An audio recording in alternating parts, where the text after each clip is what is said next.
negotiating deals. Buying me some shit, I'm stunning in this bitch, everything legit. I want me a meal. Rebels, ha ha, everything legit with Wise and Pitt. You know it's real if they said it. You are now listening to Rebels Radio with Wise and Pitt. Yes, sir. Yeah. Boy, hey, man, yo, welcome back, man, to another episode, boy. Everything's legit podcast. Coming to you live from Rebels Radio. It's your boy Wise checking in. With your boy Pitt. You know, we done came back. It's y'all in trouble now. it's on now. Let's go. Listen, man. First of all, hold up. Before we even get started, bro. Yeah. How you doing, bro? How you been? What's up? How's everything? I'm feeling good, bro. I'm feeling refreshed. I'm feeling rejuvenated. Hey, man. I'm ready, dog. How you doing? Like, what you been up to, man? Listen, man. Hey, you know, like you said, refreshed, rejuvenated.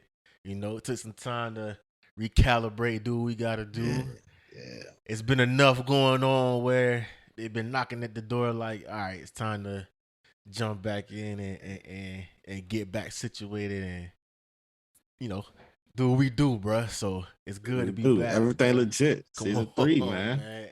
Everything's legit, bruh. You know how we get down, bruh. So, Yeah. man, there's been a lot going on, bruh. We just been living the summer. We've been letting the summer live, letting the summer experience itself. Just like, you know, when the artist is creating that body of work, he gotta go live to come back with the experiences. And the same thing with us, bro. We gotta live the culture to know what's going on. Can't talk and we don't know what's going on. So we had to live it, man. A lot of stuff going on. Had to go plug in, you feel me? Yeah, had to go tap in, man. So just been doing that. But it's been some stuff going on, man. It's been a lot going on.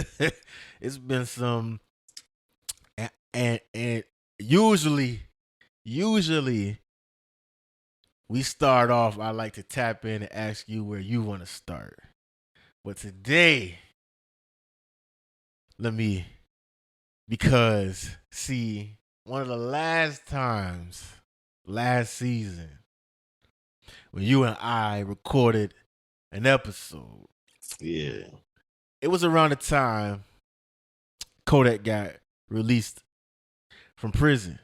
Do you recall that episode? Oh yeah. I recall. And you remember when Kodak jumped out, there was a lot of stuff going on that you kind of had to read in between the lines, but a lot of people didn't really want to read in between the lines.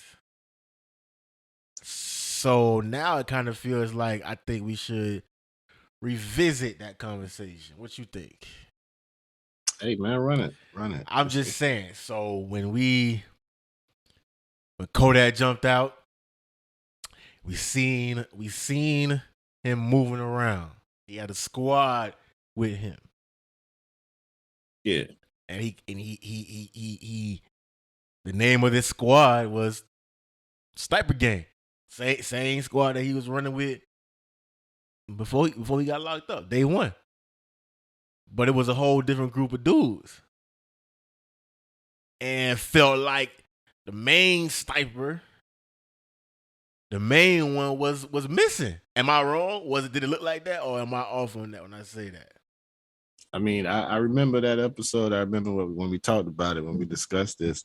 One of the things I said is that I felt like the main sniper, Jackboy, was he was handling business. He was doing his thing. He was working, and to me, that's why he was not present in all of that. But I still feel like he was working, and that's why he wasn't present. But there's other things that have transpired since then, and So you feel like you still feel like the reason why he kind of wasn't around was because he was working. Yeah, Jackboy been doing a lot of. He been spreading his wings. He been all over Detroit, all of like he been everywhere with everybody, all in different countries. He doing music with Russ, and he doing music with some of everybody. So that's what my thinking was, and somewhat still is, but now I just have a different spin on it, a different kind of perspective. I do still feel like what drew the rift was him being so wrapped up in, getting his own money and getting his own feet, establishing his own foundation for Hold up. himself. So wait. Okay. So, but what you just said right there, you think that because Jackboy was spreading his wings, it caused tension between him and Kodak? I feel like Kodak expects certain things. Kodak expects Jackboy to be constantly paying homage and, saying, yeah, I love Kodak. I love Kodak. Kodak put me on. Kodak did this. Kodak made a way for me. And I think in the midst of Jackboy, kind of solidify himself, as his own entity, he wasn't doing that. And he also wasn't present when Kodak came out. We don't know what happened behind the scenes, but just like how we saw when Bobby Shmurda got out and all them boys got out, they ones was right there with them. You know what I'm saying? Cars and jewelry and bags of money right there with them. And I feel like Kodak felt like he was missing that. So that's why I feel like the real issue is, I feel like Jackboy didn't think much of it because he thought there was an understanding that, okay, I'm out here getting this bag right. But I also think that Kodak expects certain things outside of just, what I'm saying? Because with Kodak, I feel like he's like, money gonna always be there, but loyalty to each other is more important.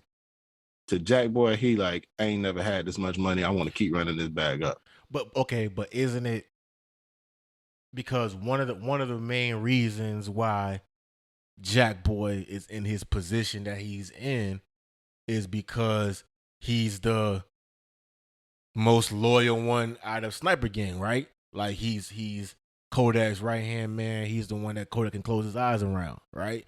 He's the one that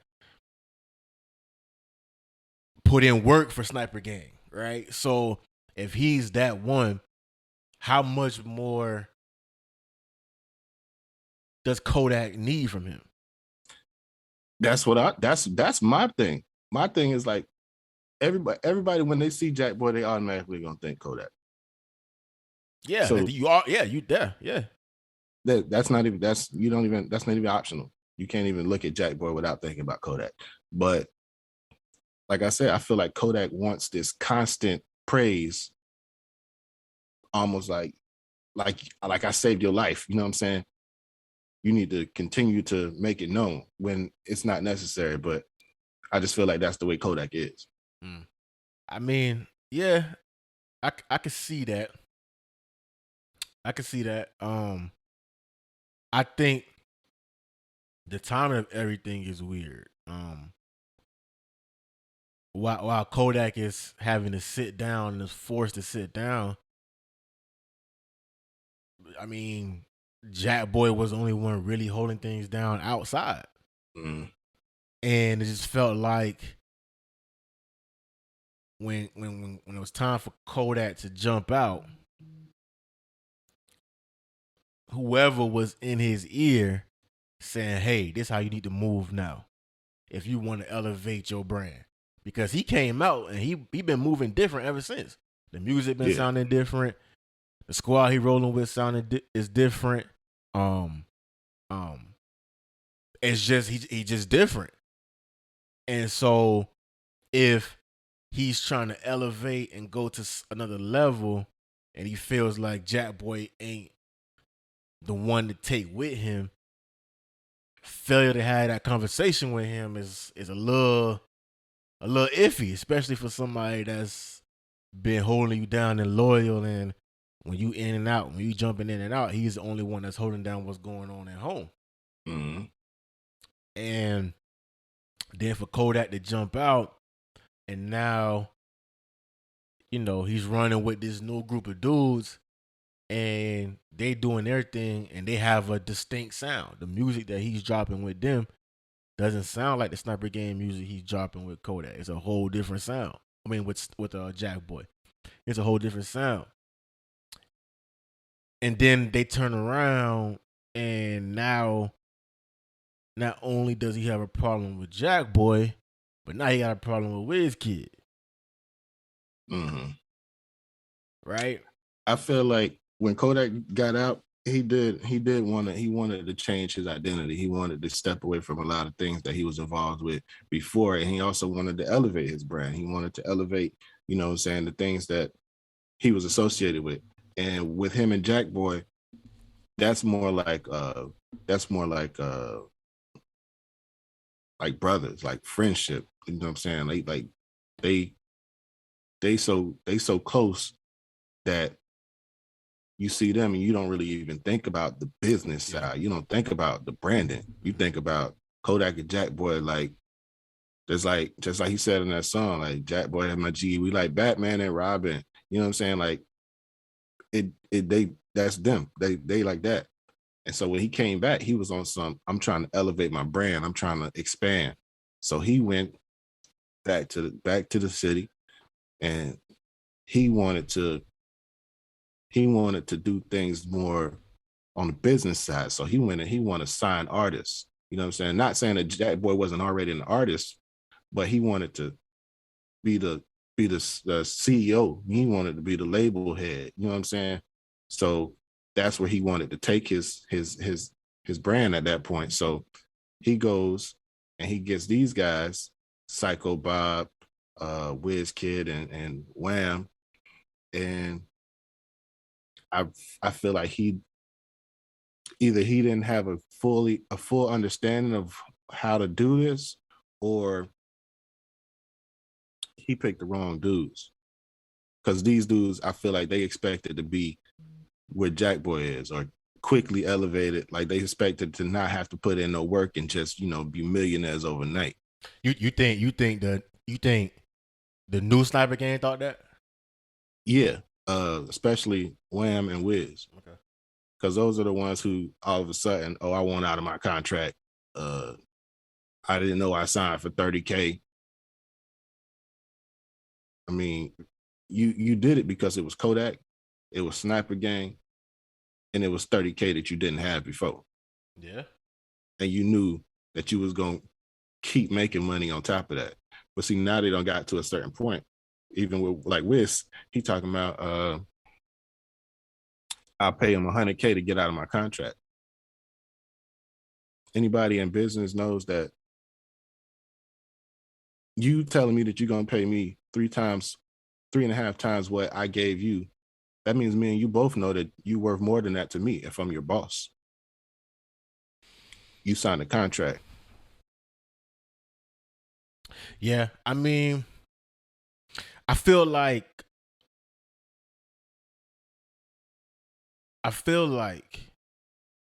Kodak was an investment, right? When Kodak was piping hot, he was able to do whatever he wanted to do. Atlantic, whoever he was signed to at the time, the bag was open. Yo, we investing in you because we know the return is going to be great. But at the same time, high risk, high reward. Yeah, you're dealing with a jet from the South that's wild and do what he want to do. From the streets. So the moment Kodak got to a certain level, he never adjusted as far as like personally. Business-wise, he might have, okay, I learned this mistake. Let me do this different. Okay, I learned this mistake. Let me do different. Think back to when he had issues with Master P. Master P was trying to show him something. And he was like, I don't want to hear that. But a lot of his actions now show that maybe he might have listened to a little bit what Master P was saying. right? Mhm. Jumping out of prison, whole new sniper gang. Somebody's in your ear. You're making better business, maybe not better. You're making different business decisions, hoping for a better outcome. But you never changed.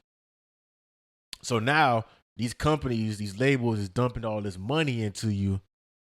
And now all of a sudden you in jail for a year and a half. So now all that money that they dumped into you is lost. So now that you home and you got time and you free, they done did all this stuff to make sure you home. They had to get Trump, they had to get the president involved to make sure that you home free. That's not a cheap ticket. Somebody's palm had to be greased in order for Kodak to be a part of that pardon list. All this money still being shelled out is invested in you. They need their money back. So now the pressure's on you to make better music, more music, get our money back. And you kind of see him moving like the pressure is on. I don't think Kodak would have these type of business issues with his artists. I don't think Jackboy ever would have jumped down on Twitter or on Instagram Live how Wiz did like that. Like, that's not even something Jackboy, John Wick, any of them boys would jump out and say. I mean, if you really tapped in, you know what was going on with Jackboy. I mean, with Kodak and Wale. But you ain't never hear Wale come out positive, publicly say anything about what's going on. You never hear Kodak come out publicly and say what's going on. They kept it in-house, dealt with it how they dealt with it. But because the relationship between Wiz is a business relationship, it was a relationship based off of straight business and, yo, we need to make better music, we need to make better business decisions. Now you got what's going on with them and the issues that they have. Now he dealing with that aspect of it. But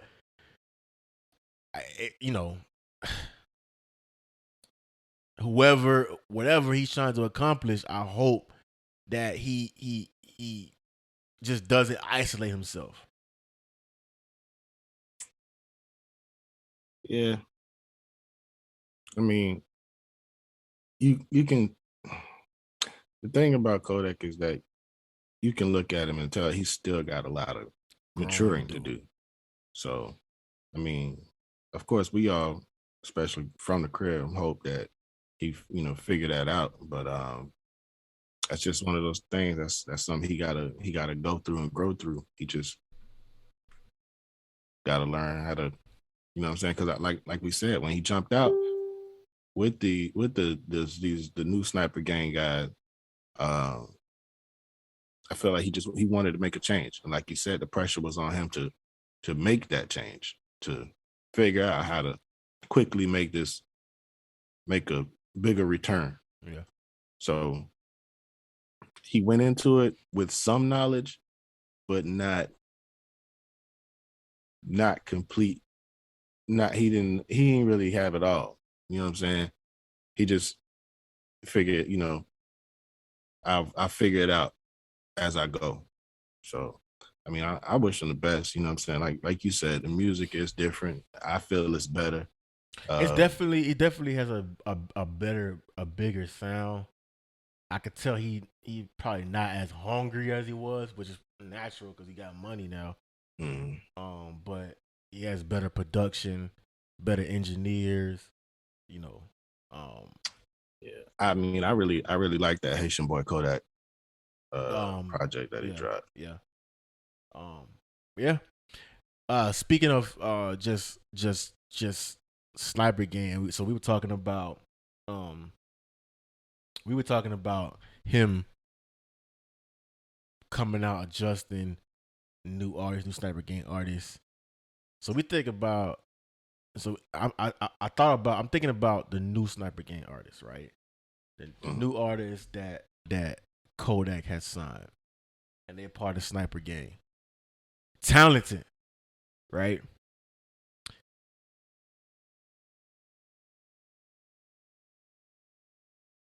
Where do they come from? What you mean by that? What you mean by where do they come from? Because one thing I can tell you is that they talented musically, but they also talented in the streets. Okay. All right. Now, So, that's what I'm getting at. Street level, they known. Psycho Bob is known. Right? yeah. They don't call him Nightmare Baby for nothing. Come on. When we think about artists in Broward, right? Because it's the conversation that I've always said. The light gets brighter the more Kodak does for our city. Mm-hmm. The more he moves, whether it's good or bad, the eyes is gonna be down here because that's just the attention that he draws. So being that that's what it is, who in our city, who in Broward has that ability to take the reins, be that guy? Because Kodak is it. Kodak is that, right? Who's next? Who's up next? Whew, that's a good question. And I asked that because, and we here, season 3. What's up? I asked that because there are artists that are working in the city. Can't deny that that their face is being blasted everywhere. The promo team is heavy. Yeah, most def. They get some push behind them. The talent level might not be there, right? Yeah. But they got the IG numbers. Yeah, Does that mean that they're up? numbers. They got the social media numbers. They got the, they drop a video and it make a little wave. Does that mean that they're the next up? And if that's the case, does that affect the sound of our city?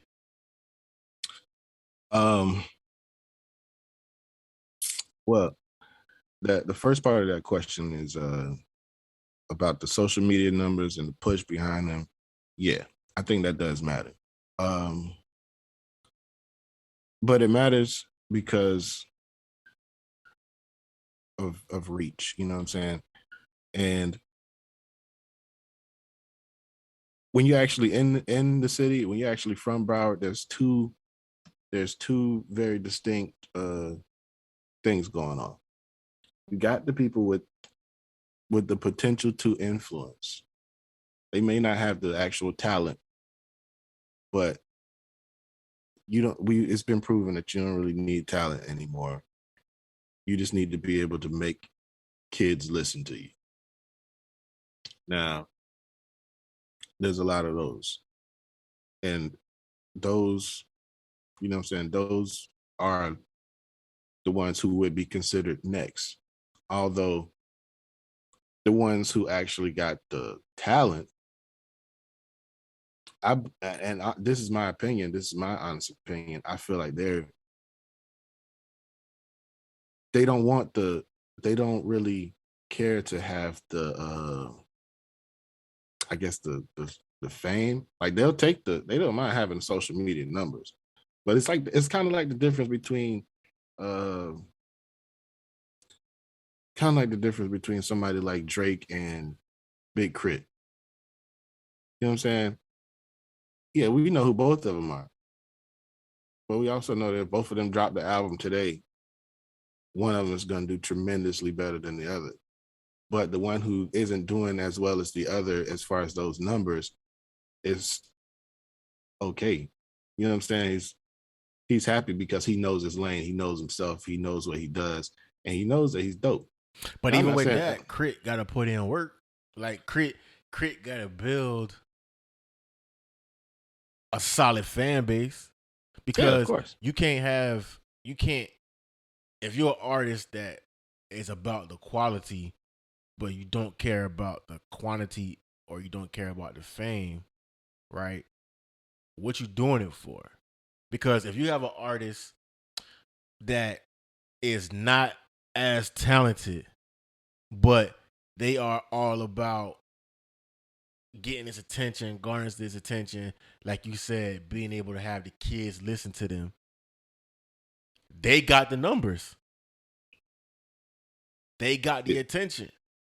They got the streams. Now, if you come around and you got the talent and ain't nobody listening to you, what impact are you having on the city? What impact are you having on music? What impact why are you doing this? Why are you part of this culture? Why are you even putting out music if your goal isn't to touch as many people as possible with your message? It's not about the goal. It's not about the goal, because they all have that goal to touch as many people as possible, or to influence as many people as possible, or to have as many listeners and streamers as possible. That's everybody's goal. But the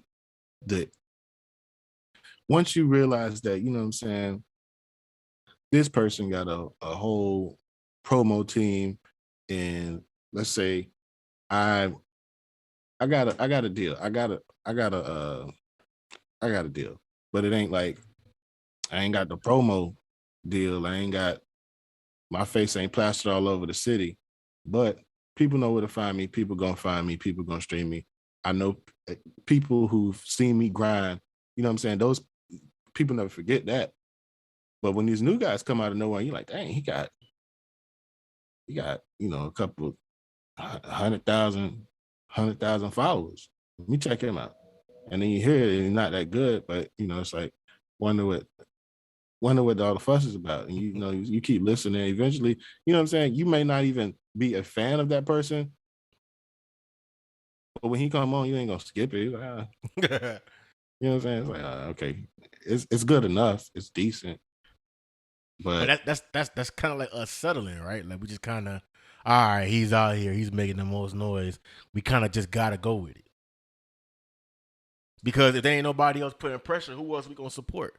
If the dude that's getting the most support ain't the most talented, but he's the only one that's bold enough to step up and say, "Hey, support me,"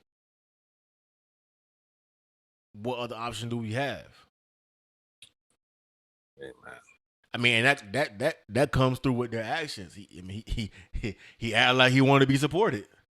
Yo, I'm everywhere. I'm outside. I'm here. Yeah, Yo, anything that's popping off, I'm right there. I'm right in the middle of them there. And I'm doing stuff. And I am a product of this generation, this internet generation. So with that, I'm gonna do stuff that the internet want to do. So whatever it takes to get attention, I'm doing exactly what y'all want to see happen. Right. Every one of your favorite artists, whatever they doing on the internet, I'm doing on the internet for our city too. I'm jumping on billboards. I'm flashing the money. I'm in the music video with your favorite. Hey, you know what I'm saying? I ain't got the most talent, but I'm out here. Ain't nobody gonna outwork me. You know what I'm saying? And it's like, but it's like, even with that, hey, you gotta at a certain level, you have to respect that, because it's like, yo, you doing that. But then the bigger picture is like, yo, the city was built off of quality. Like Kodak, even though Kodak is a wild boy, if you listen to his music, it has a message behind it. Oh yeah. It's quality music. You know what I'm saying? So another artist that is not of that talent you know, you can listen to it, you're like, ugh. But you find yourself saying, ugh, I can't believe he put out something else so frequently. It's like, all right, well, he he putting it out again. You know what I'm saying? But is that the next up in Broward?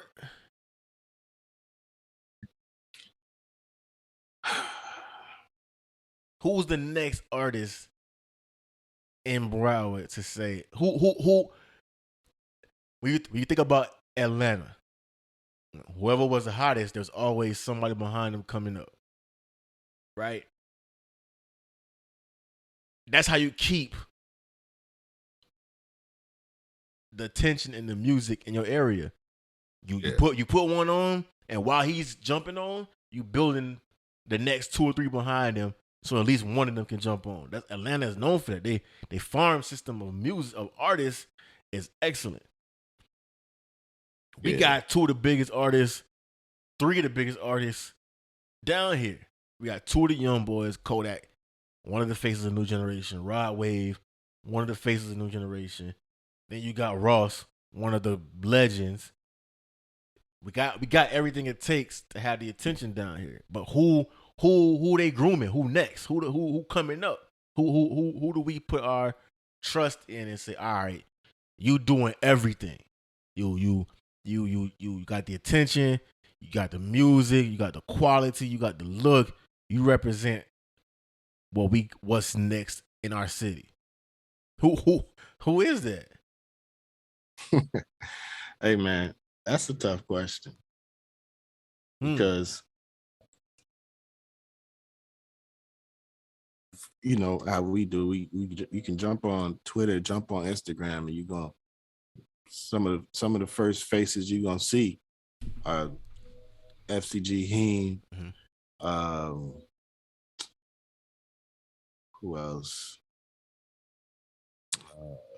I mean, you still see Jackboy a little. Still see Jackboy, but you know he out of reach. His music even changing a little bit, which I like. Yeah, but I don't know. It's just a weird thing because a lot of times artists get that push and then they disappear, and then we still stuck here with that question, like, okay, so who's next? I mean, if we were to look at like somebody like Psycho Bob, how far can he go? Right. You know what I'm saying? With his style and his reputation. You know what I'm saying? It's just, I think too, a lot of that got to do with music, the landscape of music changing again. When Kodak got on, the look, the antics, everything around music was important. But it's starting to turn again to where now the quality of music is important. You know, like now that's becoming the thing again. Yo, what are you saying? What your sound like? What the production sound like? Yeah. Nas King Disease too. You know, it's a elevation of the sound. Like, it's not about the antics around it. It's about the quality of the music. So I think that forces a lot of artists to, okay, we gotta create. It ain't just getting high, going to the studio and saying whatever. You gotta actually create. You gotta sit down. You gotta write. You gotta produce. You gotta dig into the music. You gotta be of the culture. And it's a lot of hard work. But the artists that do it, it's so hard. It's such hard work that once they do, all right, here go the body of work. They don't even have enough energy to promote it, to push it. Yeah, because they don't. You know what I'm saying? It's like, all right, I did all this work. I worked so long on this project. Yo, here it go. Y'all do what y'all do with this. You know, and it's like, and in this information age and this internet age, fortunately, however you want to look at it, the artist has to promote their own stuff. You gotta go out there and, all right, yo, this me. I'm drop. You gotta kind of be a part of that process as well. Yeah. I feel like if this shift in the focus of music, or the focus of the culture, is actually going to take place in Broward. I mean, because we can always have those, we can always have the guys who, give you the street music, and you know what I'm saying. But if it's gonna go back to real hip hop culture, and we gotta actually put words together, then I believe it'll probably be one of those guys who came from like more like our generation, like like we've watched people like Jay Hit Up been on a tear all doing his thing for since last year. Yeah, you know what I'm saying, just on everything. You just working. And he not giving you no trash bars. It's quality. You know what I'm saying? Just quality. You got Classic, who is when you talk about rap, he rap. He's a like rapper. Yeah, he's you know a what I'm rapper. saying? You know what I'm saying? Road. Yeah.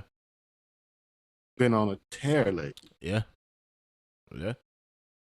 You got Coley P, who seems like he's never not working.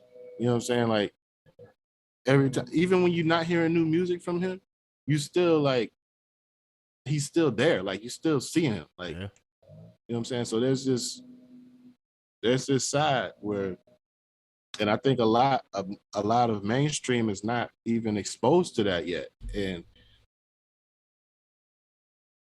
But I believe that now they're starting to catch wind of it. It's starting to spread. And so now people are going to be looking at, South Florida and saying, oh, they're not all the same. You know what I'm saying? It's not all about, dropping ski masks, swinging sticks. Yeah. You know what I'm saying? Yeah. It's not all about that. So I would like to think that we are headed towards that shift. Because like I said, the talent level, the talent pool here is deep, like crazy deep. So Who you think controls the sound, how it gets out? Is it the DJs in Broward? Is it the label owners? Is it the promoters? Who in Broward County, if we say, all right, yo, they got the ability to push the button on somebody? I wouldn't say it's the DJs, because the DJs are looking for a certain sound. DJs want to fill up certain venues on certain nights for certain reasons. Yeah. I feel like somebody has to do something to make the DJ want to do something. I would say it would probably be more so the promoters who have the ability to book the artist, promote the artist, and continually keep that person in our face. I don't know, like back in the day when it was deep side entertainment, like everywhere you went, you were seeing Young AC, J Baller, Peebo Florida. You know what I'm saying? Like that there was nowhere to go that you wasn't gonna find them. Yeah. And so I don't know. I guess it's a chain of events, bro. I guess it's the label that gets it to the promoters, that gets it to the DJs. But ultimately, I think it's gonna be the promoters, because they have the ability to push you outside of that general area. There's people who are used to you, because you don't. Once you get outside of that, once you get outside the yard, that's when you realize that the world likes you. people from the crib, they gonna like you because you theirs, Yeah. or they gonna hate you because you theirs and you got what they want, or you in a position that they not in. It's either or. So Yeah. I feel like too, because there is no organization really, even though we may say we're united, we still not really. yeah, you're right. You're right. There's It's still like this underlying competition going on. And because of that, it's still a race to see who can do what first, instead of, yo, let's work together and open the floodgates. So there's no organization. And because there's no organization, there's no real direction for artists to say, all right, yo, I'm hot enough now. Let me go see these boys and get the button pushed on me. There's not one, there is no direction for artists in the city to say, all right, yo, now that I'm hot, let me go here and get on. You know, there's no pipeline. There's no look. Everything is, all right, yo, let me do this first. It's still kind of like that competition is, and until we get to a point where it's more unity than competition, it's still gonna be, we're not gonna get to a point where we don't need the outside world, how Atlanta don't need the outside world. We got the talent. We got the talent. We got the ability. We got the talent. We got the resources. We just ain't got the glue, the sauce, whatever, to mix everything up together and say, all right, we cooking now. We still just a bunch of ingredients, on the sidelines. Yeah, I feel you on that. And I feel like people like Kodak are trying to put together a different way of doing it. He's hooking up with other individuals and bringing them here. You know what I'm saying? Like, it was dope seeing him and Gank and Tory Lanez in the studio together. Yeah. But even with that, like, I feel like that was an opportunity that was kind of came and went. Yeah, that's what I was saying. Like after that's over, then it's right back to the regular scheduled programming. Like, and I was telling somebody, I was like, man, like, yo, you in the studio and got footage and got the ability to be in the same area and communicate with Kodak and Tory Lanez. That's a viral moment. And that's how it should have been, but we gotta find a way to be more united. And I think we can get there if we can all just see the bigger picture. I think we can get there. It's gonna take some work. But it's a lot. Hey, man, that's been a Broward thing since. Yeah, it's been a while, yo. I mean, it's hard to bypass egos. You know what I'm saying? Sometimes you just gotta let time move in a new era. You gotta let a new regime. You know what I'm saying? You gotta let time move in that's necessary, but also these like the personality traits in Broward are very deep rooted. Like, a lot of these things it didn't just show up. It ain't just music with music. It didn't. That's not where it came from. This came from you know what I'm saying, the drug dealers to the killers. You know what I'm saying? And unfortunately, it's kind of like the Hatfields and the McCoys, you know what I'm saying? That's on site, you know what I'm saying? That's just, it's just certain things that's just never gonna mix. Yeah. So, that's that on that. Hey, man, but It's a lot of dope artists. We getting a lot of dope music still. So hopefully we keep getting this dope music from our area. Shout out to everybody doing their thing, making noise, making new music, doing their thing. Speaking of new music, I actually just saw something like breaking type news type thing. It was on Twitter, and it was actually from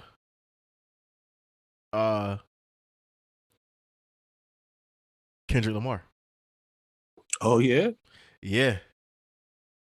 And it seems like Kendrick Lamar is retiring. So he dropped a letter, and this is what it says. It says, I spend most of my days with fleeting thoughts, writing, listening, and collecting old beach cruisers. The morning rides keep me on a hill of silence. I go months without a phone. Love, loss, and grief have disturbed my comfort zone, but the glimmers of God speak through my music and family. While the world around me evolves, I reflect on what matters the most, the life in which my words will land next. As I produce my final TDE album, I feel joy to have been a part of such a cultural imprint for 17 years. The struggles, the success, and most importantly, the brotherhood. May the Most High continue to use Top Dog as a vessel for candid creators as I continue to pursue my life's calling. There's beauty in completion and always faith in the unknown. Thank you for giving me your thoughts. I pray for you all. See you soon enough. And that's that. So he's pretty much saying this is his last album, his last work with TDE.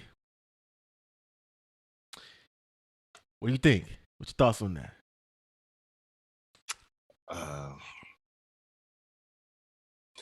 I mean, with a talent like Kendrick,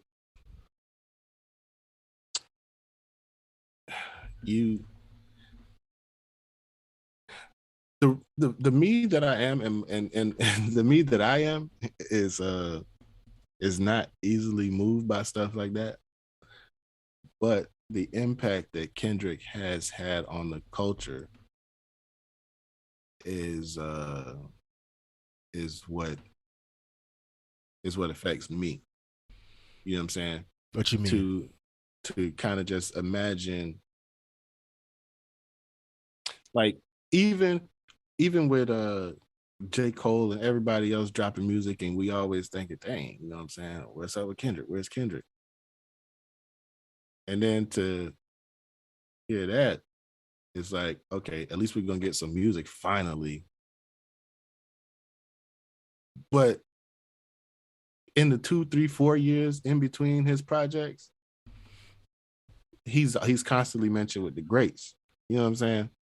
So if you love the culture, then that has to affect you. I know he's not saying that, oh, I'm not gonna make music, but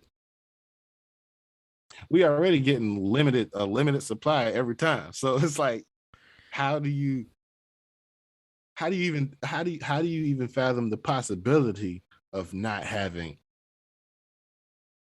as much Kendrick Lamar? You know what I'm saying? Like we don't even see, like you said, he goes for months without a phone. We don't see the man on the internet. We just gotta hope the man alive every day. We just gotta, hey man, I hope Kendrick alive. Yeah. Yeah. I mean, it's kind of weird though, because you're right. We don't see much of him. We only see him when he drops music. He don't play the game. Yet he's still mentioned with the greats.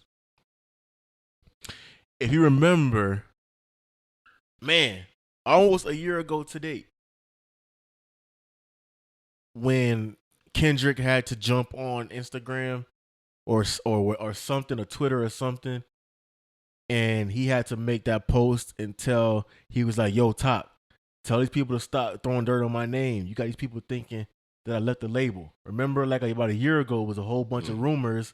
He dropped that PF Lang or whatever, something, PF Lang video, whatever it was, and the rumor was that he's leaving Top Dog and doing his own thing, and that's why we ain't got new music, and that's why we ain't heard from him.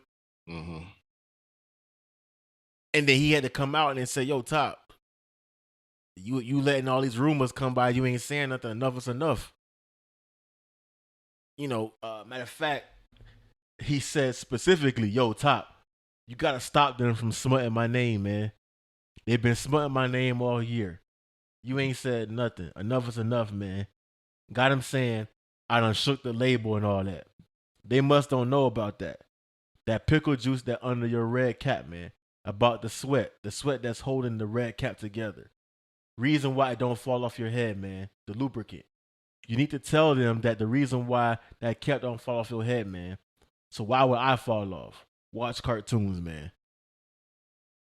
Even then, that was just a year ago. And so now less than a year from that happening, now we get this statement from Kendrick saying this is his last album on TDE. Clearly, it's been issues going on between Kendrick and TDE. And it's been affecting the way he drops music. Kendrick is too great of an artist to leave us and want the way that he has been. We don't get features. We don't get mixtapes. This dude goes straight 0 dark 30. They don't say nothing. And every time, like you said, a greatest of all time of this generation comes up, he's one of the top 2 or 3 mentioned. It's just kind of weird, man. It's just kind of strange. And it's just like, all right. So now the truth is coming out, and Kendrick, being the high-class individual that he is still praising Top. Yo, Top is I hope he continues to illuminate creators, and, he's still Kendrick. But it's clear. So, so how is it, do we blame the artist for allowing a company to stop them from being a creator? Or do we blame the label for hindering the artist's creative ability? My thing is, I don't believe that Kendrick has not been recorded. So if you have not been recording, you got material, man, we ain't get a leak. I think a couple months ago we might have got like a fake leaked album or something like that. But man, like, it's just another great. Cole said this is one of his last runs. Kendrick said it's one of his last runs. Meanwhile, Aubrey is battling Drake to see who's the best artist. He ain't letting up. Aubrey like, okay, I'll let y'all fight about who gonna retire first. I'm still trying to be one of the greatest to do this. Mm-hmm. So it's like, yo, even when you sit back and you think about that, all the slander and everything that Drake gets, it's like, yo, he is the only top artist that's consistently giving us what we want, music on a regular basis. These other dudes be so worried about, yo, I'm ready to retire, yo, my mental health, it's like, yo, you get into the game, you get all this attention to tell us that you don't want it. Hey. They wasn't ready. They wasn't ready. You know what I'm saying? And then Drake come through and it's like, yo, all right, boom. I'm gonna fight with Kanye for a couple of weeks. I'm gonna give y'all what y'all want. So it's like, how can you deny who Drake is when you see stuff like this? Kendrick Lamar fighting this. Yo, Drake was signed to Birdman. Birdman is famous for robbing people, giving them the worst contract. He gave his son, Lil Wayne, a bad contract. You know what? You know what that didn't stop Drake from doing? Dropping music. That boy ain't stopped. All right, I'm gonna drop this. We gonna deal with it as it comes. Yeah, Drake said he gonna find a way. These dudes, yo, this my last. They telling us, yo, this it. I'm done. That's it. It's like, yo, why? Why'd you even get into it if you gonna do that to us? You know, but that's just the selfish nature in me. But yeah, man, that just broken on Twitter. Breaking news, man. That's Hey, but I heard your boy calling himself one of the greatest of all time. Who? Your boy, your favorite MMG artist. Your boy Wale out here saying that he's one of the greatest of all time in this hip hop thing. But you know, that's your boy. I'll let y'all handle that. You know, I'm just here for the mentions. I don't understand why Wale like constantly wants to play victim. Like Wale loves to be victim. There's always going to be that guy. There has to be that guy in everything. Listen, if you look at all of those people from that you know really jumped out 2009, 2010, 2011, that little you got some of everybody that you knew from high school in that group. You know what I'm saying? You got the whole high school crew. Yeah, you got the Drakes, you got the popular guy that's always, you know what I'm saying, always people just gonna accept him. You got the mental health guy, Big Sean. Yeah, I'm all on my spiritual journey. You know what I'm saying? I gotta take some time off. I need a mental break. I need a mental health day. You know what I'm saying? You got Meek, who just angry. You got that guy. You know what I'm saying? You got the J. Cole's. That one guy that's always just, you know what I'm saying? I don't care what y'all doing. I'm going to do me. And I'm cool with that. I hope y'all cool with that too. You know what I'm saying? So this is just a part of that group. You know what I'm saying? They don't understand how they're linked and how all of their personalities matches somebody that we all know. But that's just who they are, man. Wale wants so much to be Drake and J. Cole and Kendrick. He wants so much to be mentioned alongside them. It's retarded. Yeah, I don't. Well, there's never been a time since Wale has jumped out. There's never been a 12-month period where we've said Wale is a top 3 rapper this year. That's no disrespect. But just think about it. No, just think about it. We have not said that.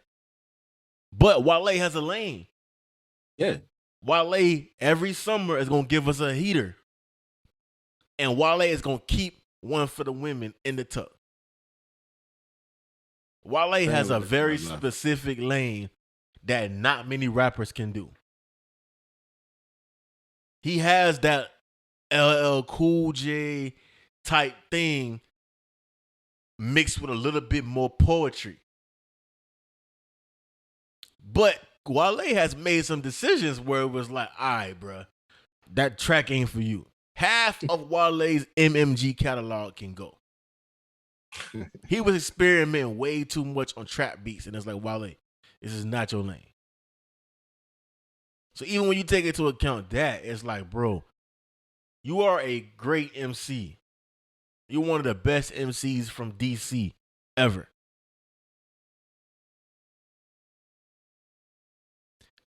Let me ask you this. Put it like this. if we talking about GOAT, what number do you stop at? To where, okay, from here on, it's no longer GOAT. It's just great MC. This is why I don't even like the GOAT conversation, because GOAT is one person. And that's just what it is. Now, if we were to say Mount Rushmore, you got 4 people. There's a limit to all of this. There's no such thing as top 10 GOATs. Okay. That's where I'm at. Because even his quotes, even his quote kind of like, okay, his quote kind of left room for a number of individuals. But then it's like, okay, cool. What number do we stop at? Are we doing top 30 as a GOAT? Because if we doing that's crazy. That's insane. I ain't going 30 rappers and saying, yo, all 30 y'all a GOAT. That's what I'm saying. That's why I feel like there's different things, bro. There's GOAT, there's Mount Rushmore, there's top 5 dead or alive. You know what I'm saying? This is where you can start expanding and, even if you get a top 10, Wale ain't top 10. Wale is not top 10. He's not. Now, if we wanted to break it down into let's say like 2000s era, 2010s. Let's say 2010s to 2020. He might be top 15. Okay, if we doing like the 2010s, 2010 through 2019. He might be top 15. There's a lot of these young boys that came up like the second half that deserve a lot of respect. You're right. The baby, Lil Baby. Then you got, because that 2000, man, from 2000s on is when the South really started clamping down, and that's when you got that 2010, man. Young Thug. You got Baby, you got the Baby, Lil Baby, Cole, Drake. I would place the Baby and Lil Baby in the 2019, 2020 in that next. I can't do that, dog. My turn. Let me tell you when Lil Baby first album dropped. My turn dropped in 2018 or 2019. Nah, bro, you tripping.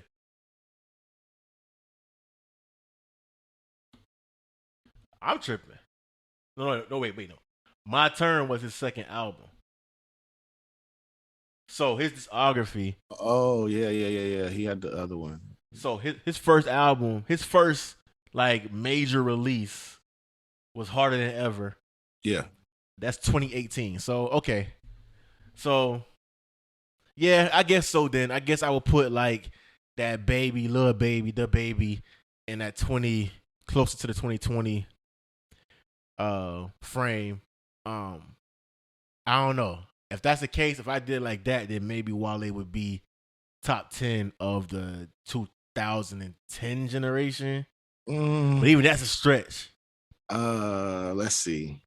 You got Drake. And that okay, let me ask you this. In that 2010 era, they on the same team. Wale or Meek Mill in that 2010 run.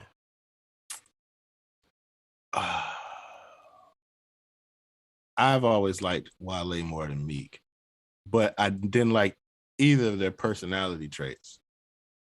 But as far as music, I've listened to more Wale than Meek. Yeah, but I mean, I think Wale is rated appropriately. I think he's rated. Yeah, I agree. Rated where he's supposed to be rated. He's a great MC. He's not a GOAT. He ain't a top 5. He ain't a top 10. And that's not disrespectful. You can't fit everybody into a top 10. Yeah, you just can't. You get to a certain level where the quality, the what it takes to be at this seat is stricter. You gotta have a certain you gotta be of a certain caliber to get into this room. And he's just not there. I agree. You know. Hey. But that's he'll be all right. Let him keep tweeting. Him and Meek, Tweet Brothers. I mean, and then you got Meek, who fighting with Ross, trying to get off of MMG, and he is one of the key orchestrators, one of the key members, one of the main reasons that Tekashi 6ix9ine is still relevant. It's the craziest thing. For a year. That name just makes me sick. Listen, man, listen. It's gonna make you even sicker because his name is becoming more and more relevant again. Like he's getting more and more clicks. He's trending on a daily basis again now.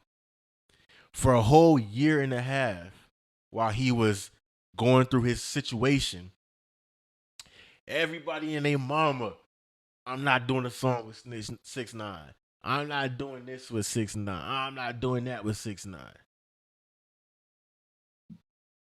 This man is a master puppeteer. He has successfully, single-handedly by himself, gotten DJ Academics, Whack 100, Jim Jones,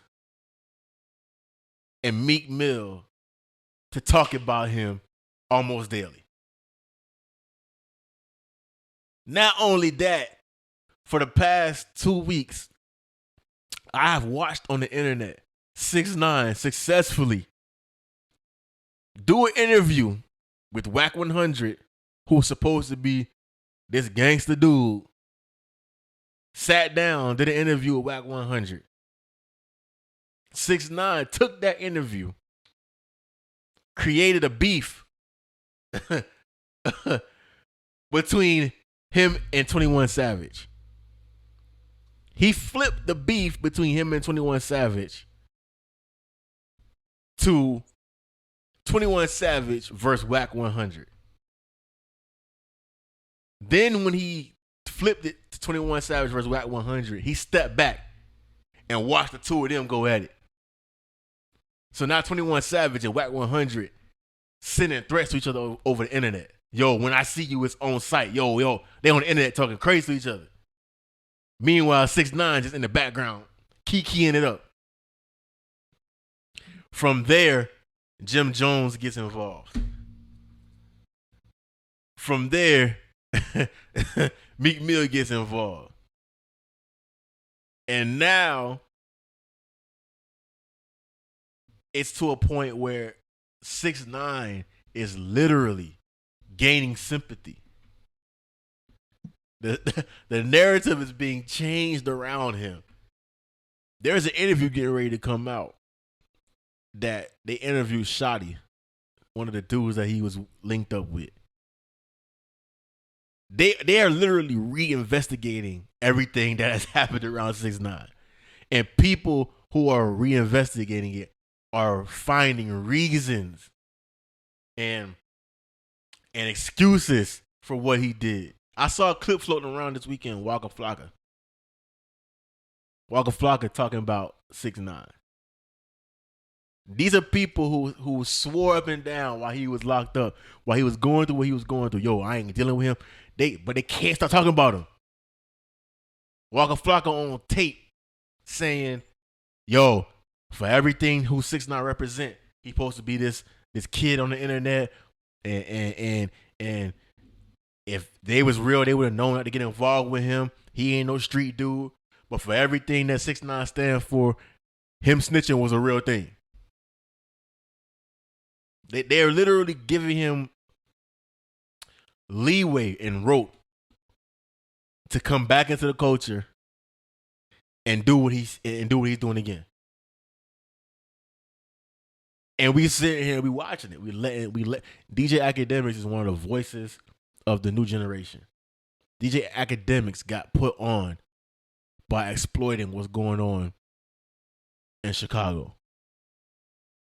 The same formula that DJ Academics followed with Chicago, he's following with Academics, with 6ix9ine right now. Same formula. In the middle of the beef, cooking it up with it, And then in the moment, the attention turns to DJ Academics. Yo, Academics, you in the middle of this. He's screaming, yo, I'm a civilian. I'm just reporting.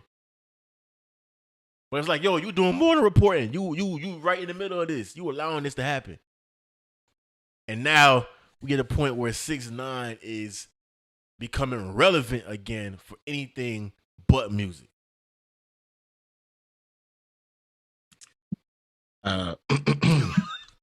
All right, bro. We done talked about 6ix9ine for 5 minutes, bro. Now I'm responsible if I don't stop you at this point. I mean, yeah, it was great. It was great news. And you know, what next time you want to talk about 6ix9ine at length, just reference them to where they can find this information, because I don't ever want to hear anybody around me talk about 6ix9ine. I mean, that was a great way to open up, kick down the door for season 3, but don't do it again. You know what I'm saying? Don't do it again. We did a great job last season of not talking about that kid. Man, it's relevant again, man. Fish grease. Hey, but on another note, you're right. You're absolutely right. It just sickened me, bro, just to see. Yeah, I get it. I understand, but let's not. Thanks. I appreciate you, bro. Like, oh man, dude. I did want to touch on also too, some new music that is finally available on streaming services. A couple weeks ago, maybe a week ago, Big Crit dropped all of his projects on streaming services, so you can finally. I can finally jam the Big Crit on Tidal and not have to go on YouTube and listen to it or whatever. So that's a real big deal. I'm hyped about that. Hyped that we can catch Crizzle, and he announced that there's a new project on the way. So once again, shout out to Big Crit. I've been on that. I've been streaming that for a minute. But also too, man, I believe either today or yesterday, they finally released Aaliyah's music, some of it on streaming services. Mm-hmm. And this is after her family put out a statement saying they don't support this. How you feel about it? I don't really know. I mean, I feel like it's music. It's there. I mean, I could still find it and listen to it if I want to. However, it may happen. But I mean, like, what was their reasoning? I ran across that story, but what was their reasoning for not wanting it to be released? Just the way that it was going to be presented. They probably aren't getting compensated fairly. And that's probably the biggest thing. And the manager, who was kind of running her estate, he's kind of a dude that's like bad business. A lot of people who were tied in with him have had bad business dealings. So he's probably, that's understandable. Yeah, he's probably getting the majority of the money. And he's probably like, yo, this is what it is. And they like, yo, this is our family. Like, and he ain't trying to hear it, you know. Yeah, that's understandable. So because the music is not coming out just under Aaliyah, it's coming out under Blackground. Blackground music is coming back around. So part of their reintroduction is to re-release their old catalog. Tank, Aaliyah, Timbaland and Magoo, some old Missy. Like, that's what they're doing. Stuff that wasn't available previously on streaming services, now they're putting it on there. I mean, I can understand from both sides of, why it wouldn't be a good move or why it may be beneficial for one side, but it is what it is. I mean, it's there, it's out there now. I mean, You can. It's a little do whatever weird. You got to do. Yeah, do whatever you got to do to fight it. I mean, I can't say I'm against it completely, but there's right and there's wrong and everything. And sometimes, I mean, I can't say I've never been on the side of wrong. So there's that. Yeah, I mean, I get it, especially for family. They're not being compensated correctly, and somebody else eating off of it. It's just messed up that they couldn't stop it. It's out there now, so it's kind of hard. It's kind of hard to reverse it once it's out there. But hopefully they can get some type of resolution and get what they deserve out of that, because it's dope to have her music available, but it's like that it's not going to the right people when you're streaming it. So, also too, I want to tap in with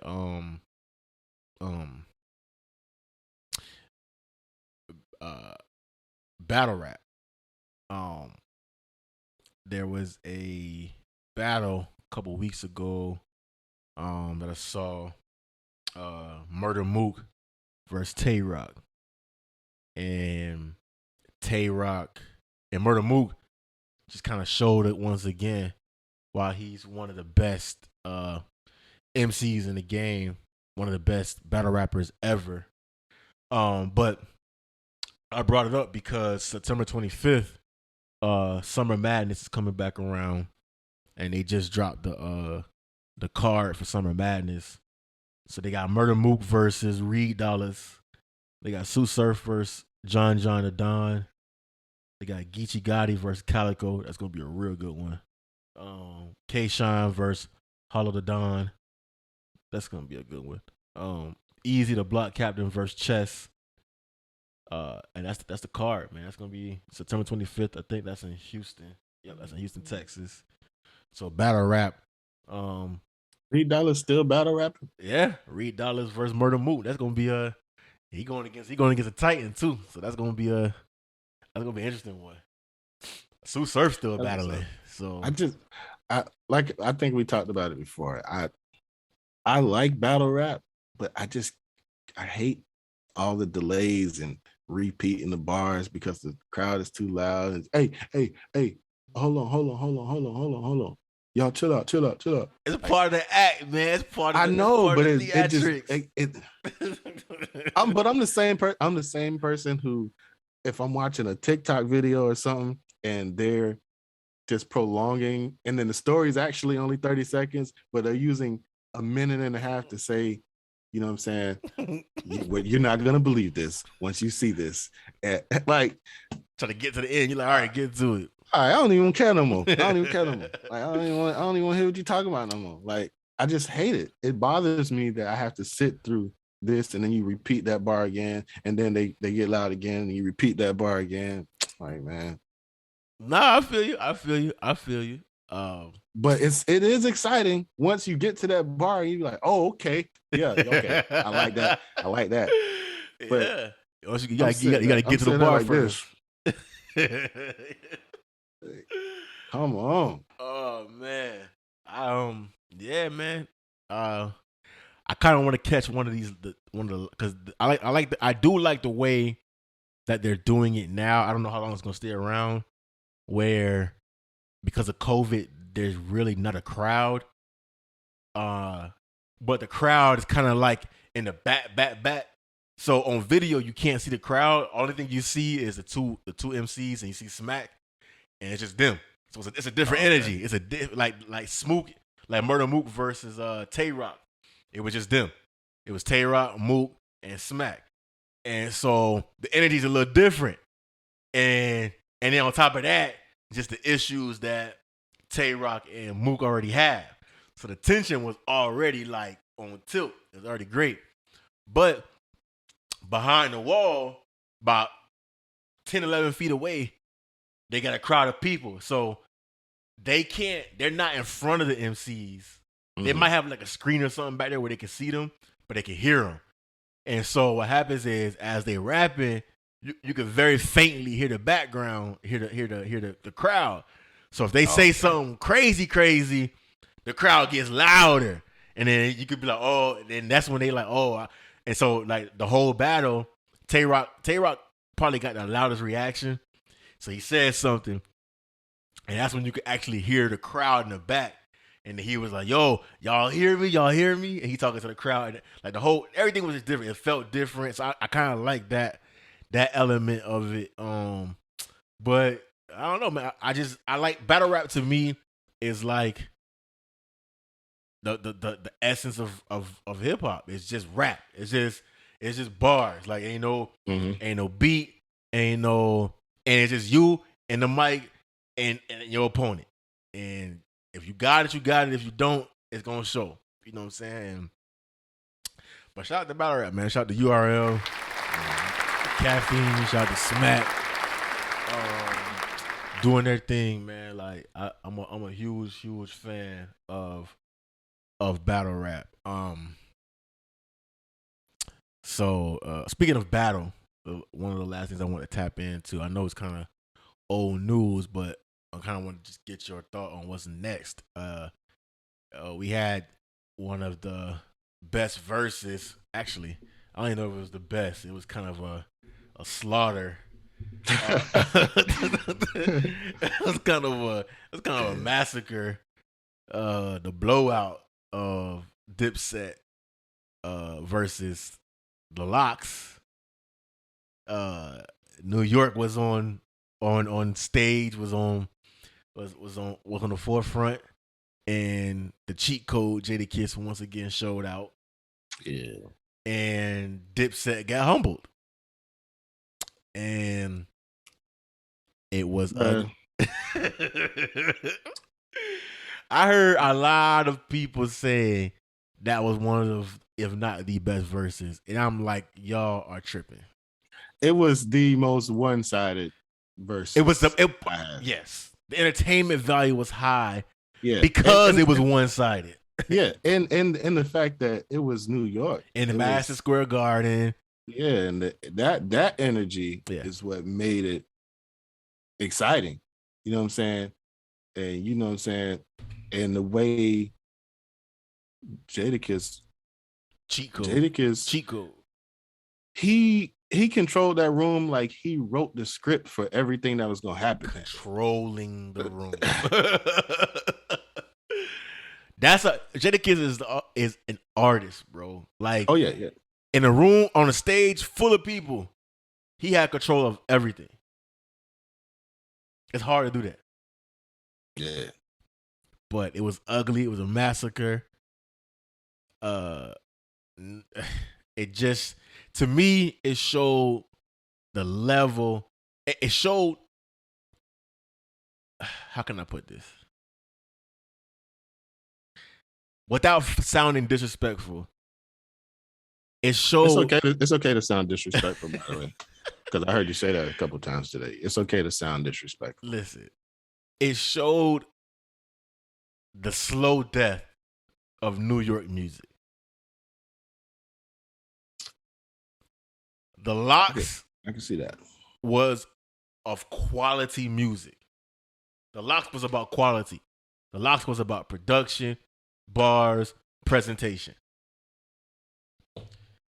You get to the Dipset era and the time in between when hip hop got commercialized, in New York, hip hop was the forefront of that. Then it became about quantity over quality. And then you get Dipset. They pushing out mixtapes, albums, singles. It's like a factory over there. And their music sounded like a factory. It sounded like factory music. It's pumping out. And then on top of that, you get the two different ways that music was created. The Locks is like a real brotherhood. Like they were together before the music. Dipset got together because of the music. Yeah.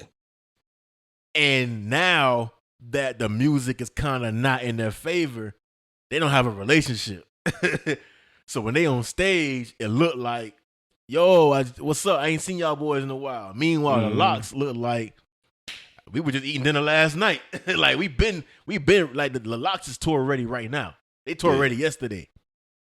Dipset got to practice for a couple months, get to know each other again, get a feel for each other again. They ain't been in the same room together, you know.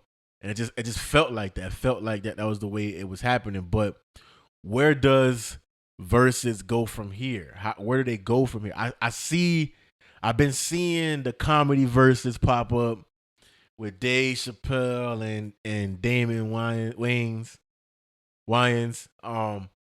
I've been seeing that pop up, but where do we want to see now? Where do we go from here? Outside is open. Where do we go from here? I don't even know, bro. I feel like we can keep asking ourselves that, and it's gonna be something different every time. Like it's gonna be something we didn't expect every time. So I don't even want to even try to speculate on. Just surprise me. Just show me. The one thing I will say that I did appreciate about that Versus was it brought back the competition element to me. Even though they might be cool or whatever, the Locks was trying to be better than Dipset. And you know what? I think that's what made it even worse. Because you can see that the Locks are literally trying. They wanted to make it clear that we were better tonight. We beat them. Like ain't no, it's just a celebration. No, we came in here and we dragged them boys. And we want everybody to know that. I respect it. I feel like that's okay. That's the way. It's okay. It's okay to, you know what I'm saying? After every boxing match, you know, somebody get beat up and then they hug. Tap gloves, bro, before and after. Yeah. I feel like that's what Versus was built on. The early Versus was about who had the better catalog. And now that outside is open, it's not so much about who has the better catalog, but who can present it the best. Mm-hmm. Because the Dipset got probably more hits than the Locks does.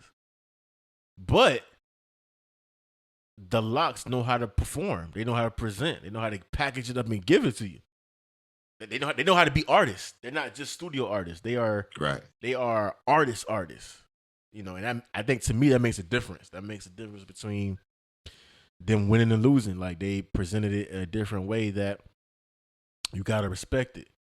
And they, man, like, and just hearing their post game, post versus interview, they talking like they got one more versus in them, and that's gonna be 3 for JD Kiss.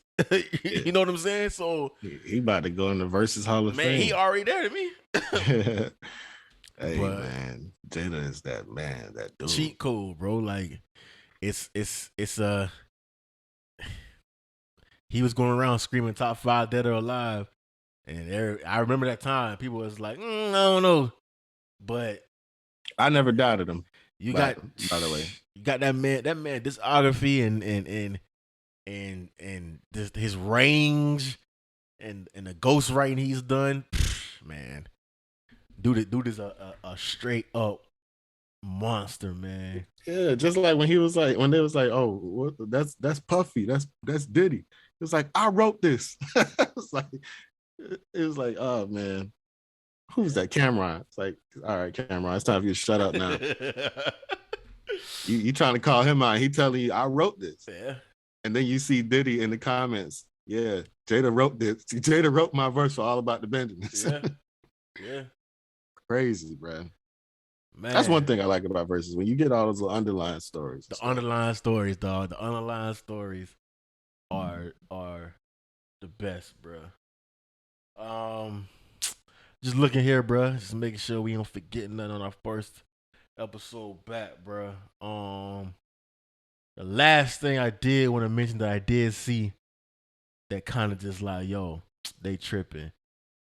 Because did you see that Jeopardy went with another dude to host it? They didn't go with LeVar Burton. They went with somebody else. Oh nah, I ain't been paying attention to that. They've been having guest hosts since since he died. But they were all the guest hosts were like interviews for like, okay, who gonna take over?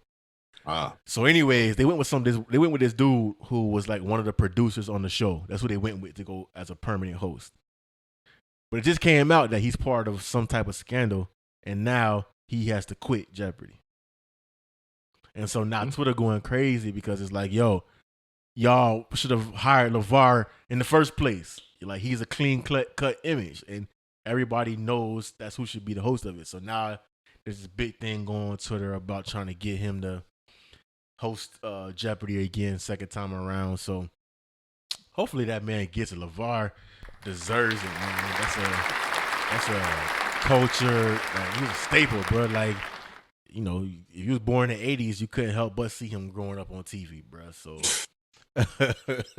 so shout out to LeVar, man, and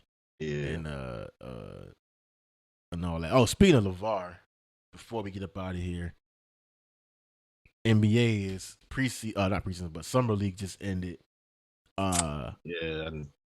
Unfortunately. NFL is around the corner. College football is around the corner. Of course, we are in lockstep with the Hurricanes. We got our first game coming up in 2 weeks from tomorrow, against the number 1 Alabama Crimson Tide. I don't like talking about that game because I don't want to get my feelings all wrapped up in it, because my heart is telling me one thing, but my mind is telling me something else. So I don't want to contradict myself. Hey, you know what they say, don't bet with your heart. So don't bet on your team. Like, I don't even do that. Like, nope, don't find somebody else, man. So just kind of leave that alone. But it's interesting to see it. I'm hyped to see the progress we made. Our secondary gonna be probably one of the best in the country, so that's gonna help. So I'm happy about that. Tua got to prove himself. This is his prove it season. Second year in the system. First full off season. It's gonna be interesting to see. Now we don't have Brady, so the division is wide open. Y'all, I don't know what y'all gonna do. Down over there in Detroit, just looking like another Detroit Lions type of year. We dipset. It's over. But hey, y'all got what's his name at QB, ain't it? What's his name? Don't matter. Don't even matter. Same organization, same owners. It was dope also to see the Edge get in the Hall of Fame. Another Dade County representative, the U Hurricanes. One of the dopest things he said during this speech was, "I went from gold teeth to this gold jacket." That was dope. So it's dope to see him and getting his flowers. One of the best ever to come out of that orange, green, and white. Man, so it's sports is football coming back around, so weekend's about to be occupied again. That's a good thing. Kind of missing basketball, but man, another dope episode, bruh. In the books for us. Start of season number 3. You already know my boy. Hold up. Before we exit, Yeah. one thing I just want to say is, shout out to all the people who was, holding us down, asking about us, letting us know that, saying they missing us. We miss doing it. We miss being here. Big shout out to our homegirl, Lady Hustle. Oh man, always working, shout out always doing something. Shout out to her daughter too. That's what I was just about to say. Like, she's just sent a daughter off to college. She got another baby in kindergarten or first grade or something like that, and she never stops working. I feel like she's like the model for just hustling, the grind, her hustle. It's in her name, and she live up to that every day. Like, sometimes I get tired just watching her stories. Like, go lay down. Like, you don't want to take a nap. Yeah. Like, go lay down. Yeah. But you know what I'm saying? Just shout out to everybody. Shout out to Classic. My dog Jet is at the Orlando Improv this weekend. I'm going to see him. Are you going to the show? Yeah, I'm going. That's going tonight. You talking about tonight? Yeah, you talking about hustling? You talking about hustling? Jet, he might be number 2. If she number 1, he number 2. Hey, I'm not gonna lie. Jet has been nonstop ever since the pandemic started and we was on lockdown for those first couple of weeks. I'll never forget. I sat there and watched this man go on Facebook Live and make a peanut butter jelly sandwich, and he ain't stopped since. Listen, man, I've had many conversations with Jet, and just that dude is hustling. He doing his thing, doing what he's supposed to do. He moving. It's just a matter of time with him. He keep planting these seeds. You can see it. He's progressing. He got shows in Orlando. He getting ready to start a room in Atlanta. So now he got 2 rooms, one in Lauderdale, one in Atlanta. So he back and forth he doing what he's supposed to do, man. So yeah, shout out to stop working. Yeah, shout out to him hustling, bro, and doing his thing, man, for sure. Gotta say shout out to Classic Nova King. Yeah, they've been working. That deluxe is still on the way. Love for Sale Deluxe is still on the way. It's coming. They both got their individual projects that's coming soon. Jay Hit Up, like we mentioned earlier, he been working crazy. He been putting out a lot of music. His project dropped about a month ago. He's dope videos. Gregory Goldwire, Before It's Too Late dropped. He got a lot of dope music on there, and his team moves like a well-oiled machine. I love to see it. Yeah. What else? Am I forgetting any? Roe. Yeah. Ridiculous Roe has been. Man, he in his bag. He in his bag. Different foot monster, on neck. Bro. Foot on neck. Like me and him talked about some things about some music, possible drop dates. I'll let him divulge all that. But like I said, foot on neck. Every week you seeing something new from him. You hearing something new from him. He ain't stopped since top of the year. It's been on. Yeah, it's top of the year. It's been on. He been grinding. Yeah. So shout out to the Roll whole team. You already know. Also too, down in Dade, shout out to 9-3 Purpose. He just dropped 400 Seasons. That's out now. Shout out to P. Smith. That's home team. Doing his thing. 12 Lynn. Going around now. I think he's on tour. With his new project that he just dropped. That's making moves. I actually think he just did a couple shows in New York. And I think he sold out a couple rooms. But Sugar Hill Express is out now. 12 Lynn. So it's some work going on. There's some moves going on between Dade and Broward. Hopefully, we can sow some seeds and get some things moving. But shout out to everybody making moves, like you said, bro. Yeah, man, I'm proud of the city, man. Yeah. It just, keep getting better. That's what it all is about, man. Just like we gonna do, bro. You know what I'm saying? Season 3, we gonna back. load up, get a lot more. Come on, man. Load that chamber up. We here, bro. We outside, man. So thank you for tapping in, bro. You know how we get down, man. Back up in this saddle, boy. Until we get back on this thing. Hey, what it is, it's the Fortune Teller Classic, and you tuned in to Everything's Legit, for that legitimate shit only, with my player partners, Wise and Pitt on Rebels Radio. Tap in, nigga. Yes, sir, my boy. Like what you call? I was just sitting back, not rapping, nigga. You think niggas ain't get better? Like what you said? I want me a meal to see just how it feel. Ain't worried about no bills, negotiating deals. Find me some shit, I'm stunning in this bitch, everything legit. I want me a meal to see just how it feel. Ain't worried about no bills, negotiating deals.